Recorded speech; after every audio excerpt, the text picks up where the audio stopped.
আসসালামু আলাইকুম ওয়া রাহমাতুল্লাহি ওয়া বারাকাতুহু। দর্শক, আমি চলে আসছি আমাদের ছোট্ট একটি মাদ্রাসায়। এই মাদ্রাসার মাঝখানে একটি আম গাছ আছে। এই আম গাছের মধ্যে একটি পাখির বাসা দেখবো। এটার মধ্যে পাখির ছানা আছে কিনা দেখবো। আপনারা সকলেই দেখতে থাকুন আমি কিভাবে গাছে উঠবো। বিসমিল্লাহ। আল্লাহ।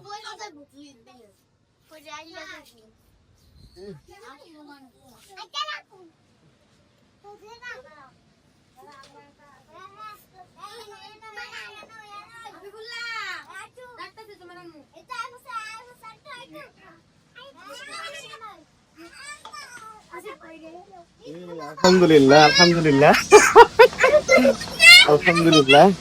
দর্শক, পাখির ছানার মধ্যে দুইটা ছানা। এটা হচ্ছে আপনার কোয়েল পাখি। এই যে দেখেন, এই কোয়েল পাখির ছানা কি সুন্দর ভাবে তারা বসে আছে, দেখছেন? আলহামদুলিল্লাহ। দেখেন, মা কিন্তু এ ফাঁকে খাবার নিয়ে আসতে গেছে। আমি এই ফাঁকে দেখাচ্ছি, দেখতেছি যে পাখির ছানাগুলো আসলে কতটুকু বড় হয়েছে। আমি অনেক দিন যাবত এই পাখির বাসাটা চেক দিয়ে রাখতেছি, কখন কোন সময় পাখির বাসার মধ্যে থাকবে না।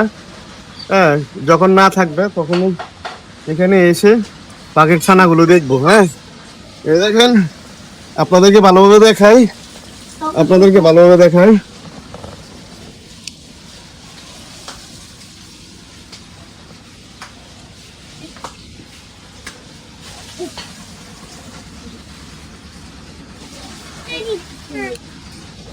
এই দেখেন পাখির ছানা, দেখছেন কি সুন্দর ভাবে তারা দুইজন শুয়ে আছে, তারা ভাই বোন শুয়ে আছে, দেখছেন? হ্যাঁ হ্যাঁ, তারা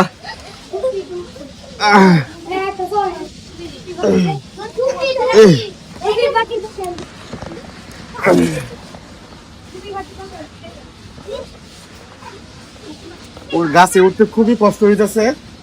এই দেখেন, মাশাআল্লাহ। আমি তো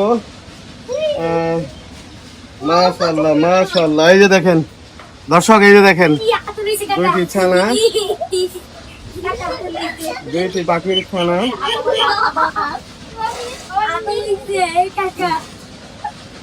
এই দেখেন,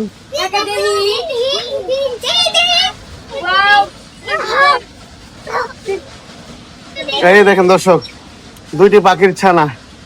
হ্যাঁ, এটা হচ্ছে ডুপি। ডুপি কোয়েল পাখি না, ভুল বলছি, এগুলো হচ্ছে ডুপি। এই দেখেন, একদম সেম কবুতরের বাচ্চার মতো বোঝা যাইতেছে। বড় হলে আরো সুন্দর দেখা যাবে। এগুলো হলে পড়বে না। আবার সুন্দর করে রেখে দিই।